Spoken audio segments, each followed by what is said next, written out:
नमस्कार friends, CVM higher secondary education complex जिनको हम टीवी पटेल के नाम से पहचानते हैं, मैं अमित कुमार भट्ट आज आपका हार्दिक स्वागत करता हूं। Standard 12 English medium accountancy part 2 lesson number 4 analysis of financial statements. Friends, हमने इस लेसन के बारे में बहुत 3-4 आगे वीडियो भी हमने देख चुके थे। हमने ऐसा कहा था कि जो हम स्टेटमेंट्स प्रिपेयर कर रहे थे तो उसको हम एनालिसिस किस प्रकार से कर रहे हैं, तो इस एनालिसिस को सीखने के लिए हमने लास्ट 3-4 वीडियो में बहुत सारे ब्रीफ में डिस्कशन की थी। लास्ट 3-4 वीडियो में हमने वो प्रॉफिट एंड लॉस जो स्टेटमेंट था उसको किस प्रकार से हम प्रिपेयर कर रहे थे उसका एनालिसिस आपको सिखाया था। साथ साथ में बैलेंस शीट को किस प्रकार से प्रिपेयर करनी थी और किस प्रकार से उसका सॉल्यूशन करना था वो भी आपको सिखाया था। आज एनालिसिस किस प्रकार से कर रहे हैं वो बात हम आपके साथ शेयर कर रहे हैं। ये वीडियो पूरा होने के बाद इस लेसन को हम कंप्लीट करेंगे और नेक्स्ट वीडियो में हम नए लेसन के साथ बात करेंगे। तो आज की जो बात है हमारी वो है analysis of financial statements of balance sheet. और बैलेंस शीट का आज मैं एक ही पोर्शन आपको सिखाऊंगा, बाकी दूसरा वाला जो पोर्शन है आप खुद भी अपने हिसाब से कर पाओगे। तो बैलेंस शीट का जब हमें एनालिसिस करना हो तो किस प्रकार से हम कर रहे हैं। फ्रेंड्स, एक बात फिर से आपके साथ बता देता हूं कि हमें दो प्रकार की मेथड दे रखी है यहाँ पर, कॉमन साइज और कंपैरेटिव स्टेटमेंट। तो हमें जो मेथड थी हमारी वो कंपैरेटिव मेथड से ही हमें सभी एग्जाम्पल सॉल्यूशन करना है। हमारे पास कॉमन साइज स्टेटमेंट के जो लेसन्स है या जो भी एग्जाम्पल्स है वो हमें सॉल्यूशन नहीं करना है क्योंकि हमारी एग्जाम में वो आने वाले नहीं है, लेकिन हमारी अंडरस्टैंडिंग के लिए वो हम समझेंगे जरूर से। तो हमारी जो बैलेंस शीट है उस बैलेंस शीट के अंदर हमें जो यदि कंपैरेटिव मेथड से इसके एनालिसिस करना हो तो इस प्रकार का फॉर्मेट रहेगा, पर्टिकुलर्स 2016 2017, राइट, इंक्रीज और डिक्रीज अमाउंट, इंक्रीज और डिक्रीज परसेंटेज। तो ये फॉर्मेट बैलेंस शीट का भी वैसे ही रहेगा जैसे हमने प्रॉफिट एंड लॉस स्टेटमेंट का बनाया था वैसे ही। अब एग्जांपल देता हूं, आपके पास है पेज नंबर 174 टेक्स्ट बुक के अंदर, इलस्ट्रेशन नंबर दिया गया 7। अब मैं इसका टाइटल पढ़ लेता हूं, from balance sheets of startup India company limited on 31st March 2016 and 31st March 2017 prepare comparative balance sheet. हमें कंपैरेटिव प्रकार की बैलेंस शीट प्रिपेयर करनी है। बैलेंस शीट के अंदर आपको एग्जांपल दिया गया है। फ्रेंड्स, ये एग्जांपल इतना इजी है कि नॉर्मल स्टूडेंट हो भी तो एक बार देख लेता है तो भी इस एग्जांपल को आराम से अपने हिसाब से भी सॉल्व कर सकता है, लेकिन फिर भी एक बार इसको समझ लेते हैं।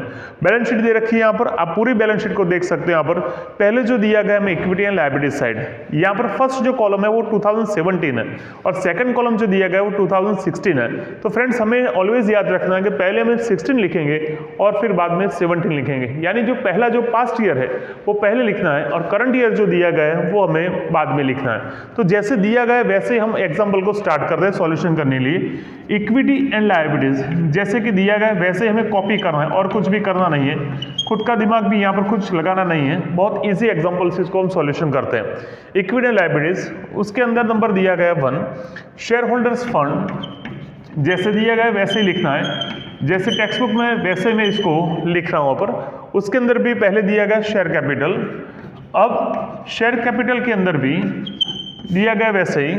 पहली एंट्री हमारी इक्विटी शेयर कैपिटल, मैं यहाँ पर भी लिख लेता हूँ, यहाँ पर इक्विटी शेयर कैपिटल।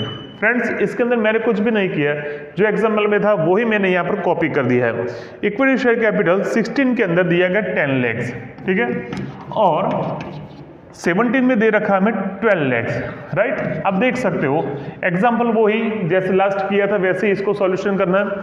हमारे पास इक्विटी लायबिलिटीज में शेयर होल्डर फंड, उसके अंदर भी शेयर कैपिटल, उसके अंदर भी इक्विटी शेयर कैपिटल इस कंपनी के अंदर 16 में 10 लाख थी और 17 में 12 लाख है। इसीलिए आपको डायरेक्टली पता चलता है यहाँ पर कि हमारी जो शेयर कैपिटल थी इक्विटी वो 2 इंक्रीज हो रही है यहाँ पर, ठीक है, 10 की 12 हुई। इसलिए अब बेस मैंने सिखाया था आपको कि किस प्रकार से हमें इसके परसेंटेज निकालना है।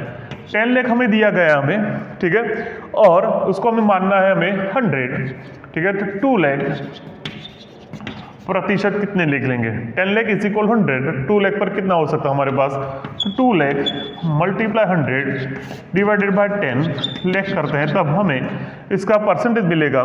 तो आपको मिल जाएगा वहाँ पर 20% आपको इंक्रीज हुआ ऐसे पता चल सकता है, ठीक है। तो इस हिसाब से हमने इक्विटी शेयर कैपिटल को फाइंड आउट किया।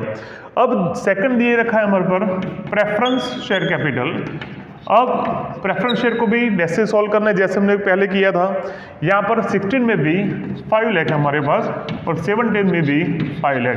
तो फ्रेंड्स आप देख सकते हो यहाँ पर इस दोनों अमाउंट के अंदर किसी भी प्रकार की इंक्रीज और डिक्रीज दिखाई नहीं दे रही है, इसलिए हमें डायरेक्टली इसको डैश और परसेंटेज भी आपको डैश वहाँ पर करना है। ठीक है, अब आगे जो दे रखा हमारे पास reserves and surplus, reserves and surplus. Friends यदि ऐसा एग्जाम्पल पूछा जाता है तो हमारे लिए बहुत इजी काम ये हो सकता है। रिजर्व्स एंड सरप्लस, उसके अंदर दे रखा हमें profit and loss account, profit and loss account, उसके अंदर अमाउंट दे रखे 1 लाख और 1,80,000, 1,80,000। तो डिफरेंस मिलेगा 80,000 इंक्रीज। ठीक है, फिर से वही स्टेप हमारे पास मिलेगा कि 1 लाख इज इक्वल टू 100, तो 80,000 पर हमें कितना मिल सकता है, तो आप सीधे निकालोगे तो आपको परसेंटेज मिलेगा यहाँ पर 80,000, 80% आपको सामने से मिलेगा। तो फ्रेंड्स आपके लिए बहुत इजी काम रहेगा कि जैसे आपको दिया गया सीक्वेंस वैसे ही आपको इसका सॉल्यूशन साथ साथ में करना है। अब जो सेकंड जो दिया गया हमें वो है नॉन करंट लायबिलिटीज। फ्रेंड्स आपके लिए इतना इजी काम है कि यहाँ पर कुछ भी करना नहीं है, फॉर्मेट भी दे रखा है, सिर्फ आपका काम यहाँ से स्टार्ट हो, इंक्रीज कितना हुआ, डिक्रीज कितना हुआ और परसेंटेज कितना है वो आपको सिर्फ फाइंड आउट करना है। आगे दिया गया है 10% डिबेंचर्स, वो अमाउंट है हमारे पास 2 लाख और 2,50,000। तो आपको पता चला यहाँ पर कि 50,000 यहाँ पर इंक्रीज हो रहा है। तो परसेंटेज कैसे निकालोगे वो मैंने आपको बताया था कि 2 लाख इज इक्वल टू 100, तो 50,000 पर हमें कितना मिल सकता है, तो हमें मिलेगा यहाँ पर 25%। ठीक है, अब आगे थोड़ा सा बात कर दें नंबर 3, उसमें दिया गया है आपको करंट लायबिलिटीज। ठीक है, करंट लायबिलिटीज फिर वही बात रिपीट कर रहा हूँ, यहाँ पर कुछ भी करना नहीं है, ये आपको एग्जाम्पल में दिया गया होगा। करंट लायबिलिटीज में नंबर 1 शॉर्ट टर्म बोरोइंग्स जो दे रखी है आपको, शॉर्ट टर्म बोरोइंग 50,000 और 62,500। ठीक है, अब आप देख सकोगे यहाँ पर जो अमाउंट मिली वो 12,500, डिफरेंस पता चल गया, वो भी इंक्रीज है आपके पास। 50,000 इज इक्वल टू 100, सो 12,500 पर कितना मिलेगा, तो आपको डायरेक्टली पता चलेगा वो होगा 25%। राइट, नंबर 2 ट्रेड पेबल्स, इसके अंदर 40,000 और यहाँ पर भी 40,000, no increase no decrease, dash और डैश आपको करना है।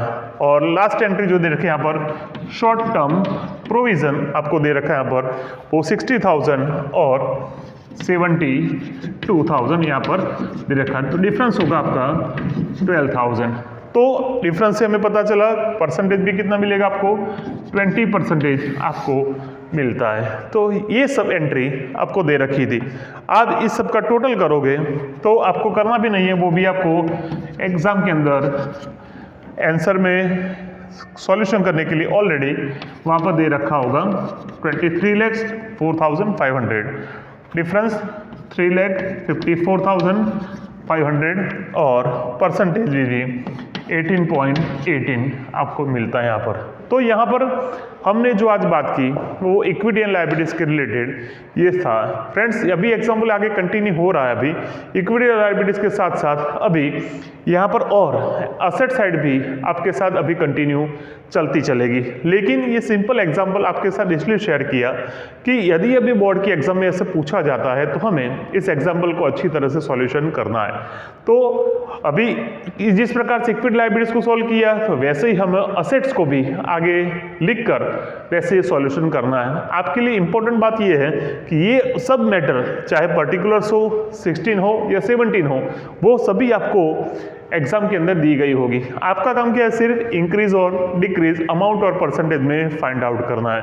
तो फ्रेंड्स ऐसा कहा जाता है कि अकाउंटेंसी के अंदर पार्ट 2 में जैसे कि एनालिसिस ऑफ फाइनेंशियल स्टेटमेंट्स है वो बहुत इजी तरीके से हम सॉल्यूशन कर सकते हैं। इसके में से जो हमें बोर्ड का जो वेटेज दिया गया है उस वेटेज को हम अच्छी तरह से स्कोर भी कर सकते हैं, क्योंकि एग्जाम्पल बहुत इजी है, इसको हम अच्छी तरह से सॉल्व भी कर सकते हैं। और सॉल्यूशन करने के लिए यहाँ पर किसी भी प्रकार का हमें दिमाग भी लगाना नहीं है, सिंपल कैलकुलेशन करोगे तो भी इसमें से हम अच्छे से मार्क्स स्कोर कर पाएंगे। इस साल के लिए आपके बात अच्छी बात यह है कि यहाँ पर जो कंपैरेटिव मेथड थी वही आपके एग्जाम्पल में कॉमन साइज एग्जाम्पल में पूछा गया नहीं है। फ्रेंड्स इसे ये मेथड आगे भी थोड़ी कंटिन्यू चलती है यहाँ पर, जो उसको डिफरेंस मेथड भी कहते हैं यहाँ पर, यानी फिल इन द गैप्स। चाहे आपको पास 5 लाख है लेकिन आपको 17 की अमाउंट नहीं दे रखी होगा, परसेंटेज भी दे रखा होगा, यहाँ पर आप एग्जाम्पल देखोगे तो आपको उसमें से पता चलेगा कि किस प्रकार से वो जो गैप वाला एग्जाम्पल है चाहे ब्लैंक हो और आपको फाइंड आउट करना है ना, तो उस प्रकार से हम किस प्रकार से एग्जाम्पल थे वो भी हमें इस एग्जाम में जो 2021 में ली जाने वाली एग्जाम है उसमें से वो माइनस किया गया, डिलीट कर रखे हैं, इसलिए हमें इसको देखना नहीं है। लेकिन जब आप घर पे हो, आप अच्छी पढ़ाई कर रहे हो, तो उस टाइम पर आप देख कर सिंपल कैलकुलेशन है आप उसको चेक करोगे तो भी आपको पता चलेगा कि ये एग्जाम्पल हम किस प्रकार से इसको सॉल्यूशन कर सकते हैं। तो फ्रेंड्स आज की बात यहाँ पर रखते हैं और इस हिसाब से एनालिसिस ऑफ फाइनेंशियल स्टेटमेंट का लेसन यहाँ पर कंप्लीट करते हैं। आपको घर पे बैठ के इसको अच्छी तरह से सॉल्यूशन करना है, इसमें से अच्छी तरह से स्कोर करना है, और ऐसे लेसन जो है जो हमें हायर स्कोर कर देते हैं उस हायर स्कोर करने के लिए हमें ऐसे लेसन को अच्छी तरह से पढ़ना है। तो फ्रेंड्स पार्ट 2 के अंदर आपके पास बहुत ईजी लेसन माने जाते हैं। Number 3 company final account, 4 analysis, 5 ratio analysis और लास्ट में जो दिया गया कैश फ्लो स्टेटमेंट्स। तो अब नेक्स्ट वीडियो में जब मिलेंगे तो नए लेसन के साथ बात शेयर करेंगे जिसका नाम है रेशियो एनालिसिस, और 1 बाय 1 जो रेशियो हमारे टेक्स्ट बुक में दिए गए हैं, जो सिलेबस में दिए गए, उसके बारे में हम बात करेंगे। Thank you all.